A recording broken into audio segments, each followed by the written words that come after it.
Sanjana, thank you so much for doing this. So could you tell me a little bit about the process of Storybook Me? How does Storybook Me work?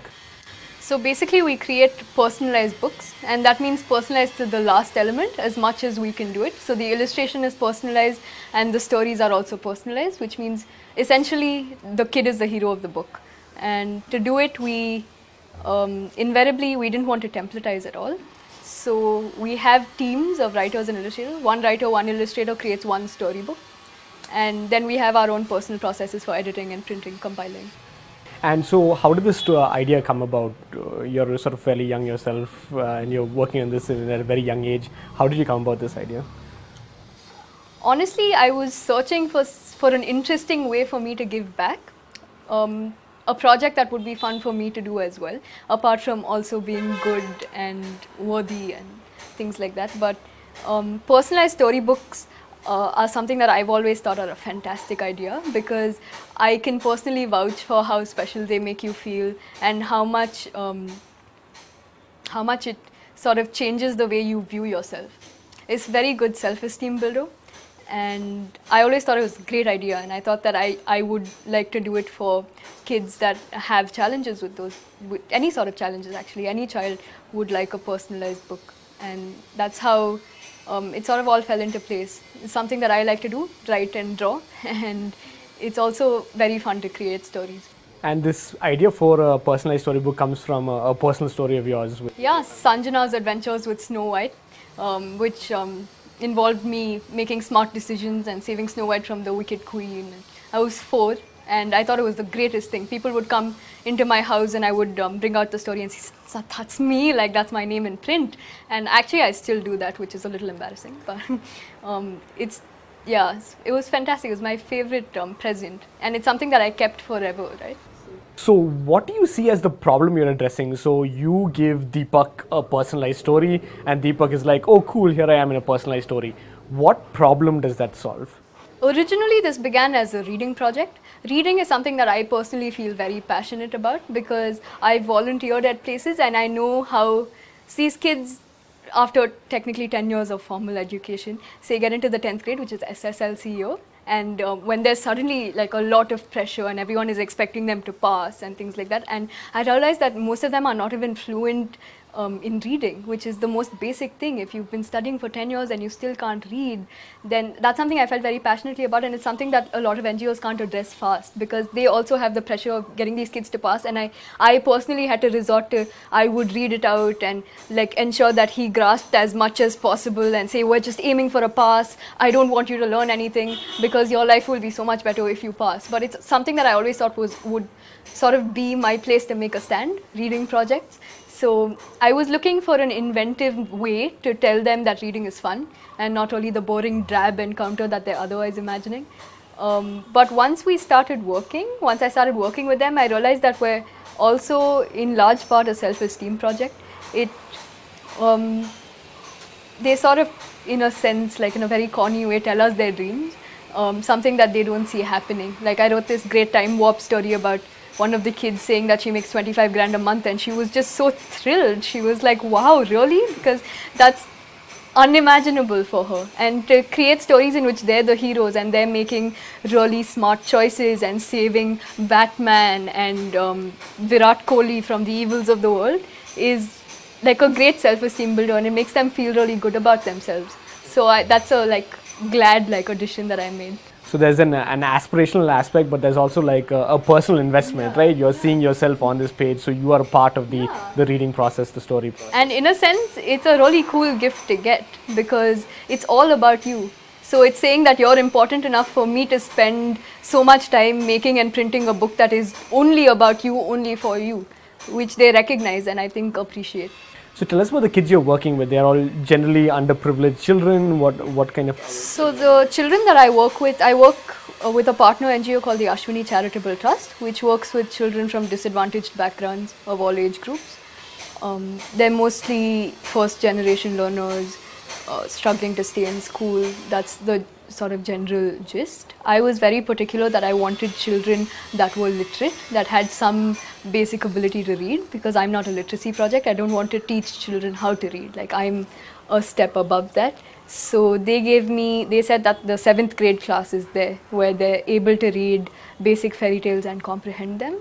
So those are the kids that I work with. Could you tell us a story or two about some of these kids, because you've got to know them through this entire process of putting this pilot together? Could you tell us about some of these kids? Yeah, actually I learned a lot, because I think both the kids and I are very used to sort of the usual volunteer-based interaction, where we go in and say, today we're going to learn how to multiply, and then I talk about multiplication and they multiply or try to, and that's the typical scenario, as opposed to my sessions were all sort of, let's sit down and think about what makes us scared or something, which I think caught them a little by surprise and also caught me by surprise, because they were initially very unresponsive, telling me things that they thought I wanted to hear. But after a couple of months, I think after they had sort of settled down, they started doing some really amusing things. Once they thought I was getting bored, so they said, we're going to enact this scene from a Tamil film, Kanchana or something like that, and this is hilarious. Like, they were doing this, like, South Indian movies, very violent, and they were like fake beating each other up, and I said, okay, you know what, stop it, because they were like kicking each other and saying, I'm king of the world, and said, no, this is not, and then they came and they were like, no, we're acting, and I was like, really? Like, is that so? I think another sort of moment that sticks out is the first time that I ever did anything personalized with them. It was this session about tell us where you want to go, and we were writing sort of short stories at the back of it, and it was the first time I had tried my idea, so I was very nervous about it.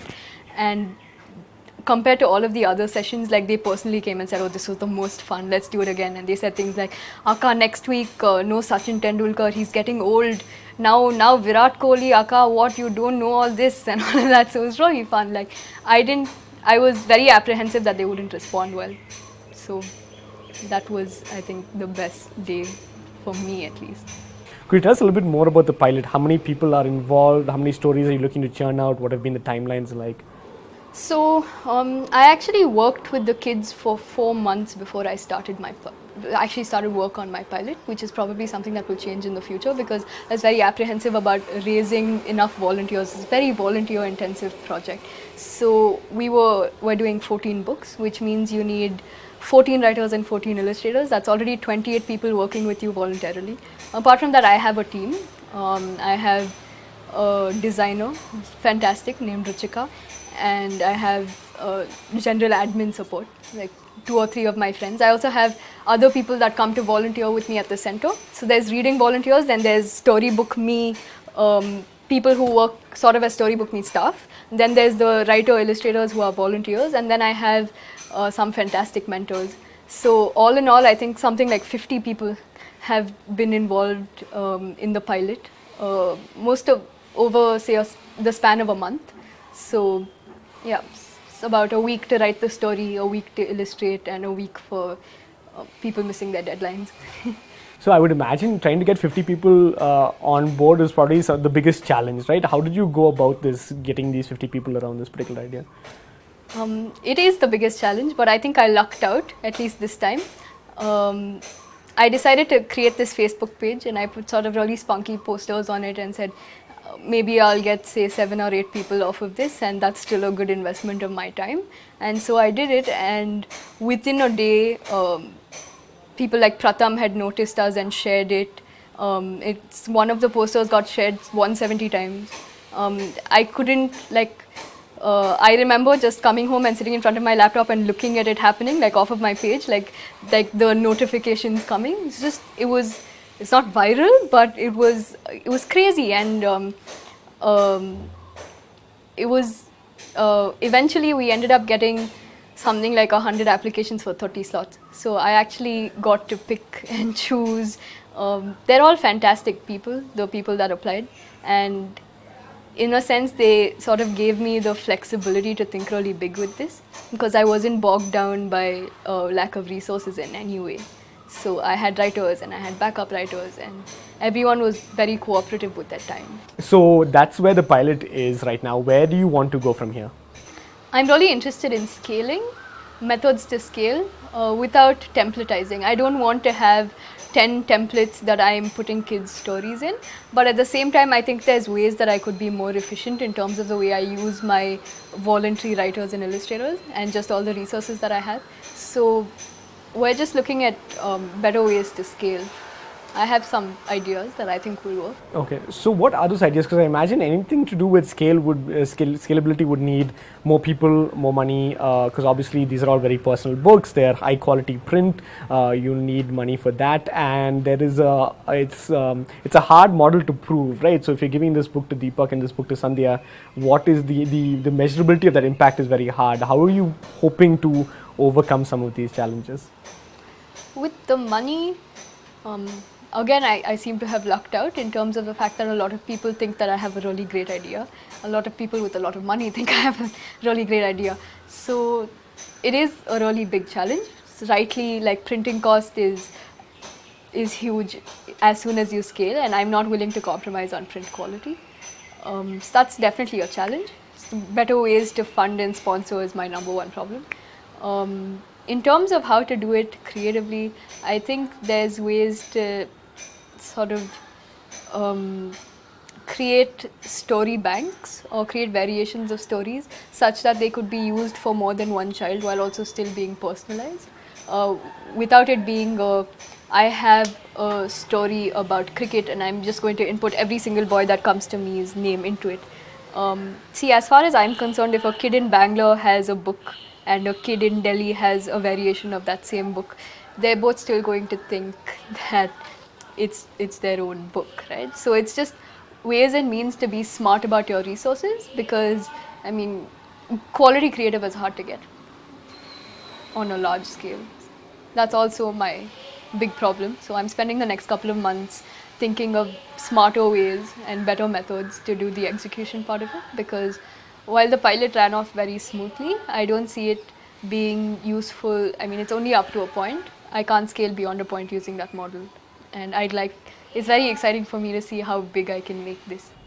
And 5-10 years from now, where do you see Storybook Me going? 5-10 years from now is probably a little too far. Next year, when we're doing the follow-up to this interview, where will Storybook be? I'd like to create at least 500 storybooks and have a very good system in place. I would like to be able to create 2,000 storybooks at a month's notice. That's my target. I'd like to be able to make this so scalable that it isn't that pressurizing for me to say, oh, do you have 30 kids? I can get them stories. I think there's a lot of ways around it, and there's some compromises that you have to make, but I think that it'll work out. There's no other way to wake up in the morning. I think it'll work out. Right. Do you think this is going to wear off, or do you need to stay rooted to your teenage idealism to make this happen? I'm just inherently idealistic. I mean, I'm sure my parents have wished to God that I wasn't so, but I think that's something that's not going to wear off. Interest in social work is also something that is not going to wear off. I've been doing social work since I was 7. So it's going to wear off. It would have worn off by now. And the final question is, I think there are people across the city, across the country, across the world, right? Kids of your age who have these ideas that could legitimately make an impact on other people's lives. But there is a big jump between the ideation stage and the execution stage, right? So what words of advice would you say you have for people like this? I'm not sure I'm qualified to give advice, but I think most of the challenges from ideation to execution are actually just in the mind. I think it's actually such a thing to even try to see whether your idea has some merit. I feel like so many idealistic kids just get caught up in the I think something that I do a lot, and I think something that they do a lot also, is wanting it to be really large immediately, which is not going to happen. Like, they want to be the boss of a like a 100-man NGO from day one. But honestly, I think if they just start small and are practical about it and have someone to temper that idealism, it's really not that hard to do. Do you feel in any way that you're losing out on a part of your youth by being so heavily involved in something so young? How old are you? I'm 18. No, I don't think I'm losing out on a part of my youth. This is something that I love to do. It's hard to see it as losing out on anything, because when you like what you do, then it's not a job. Like, it's not like a chore that I have. It's not like, oh no, I have to go home and look at stories. It's something that I'm excited about. And I've never been the kind of kid to sort of sit around. So I've always had something on. So it's not that much change to my lifestyle or youth. Sounds good. Sanjana, thank you so much. We really appreciate talking to you.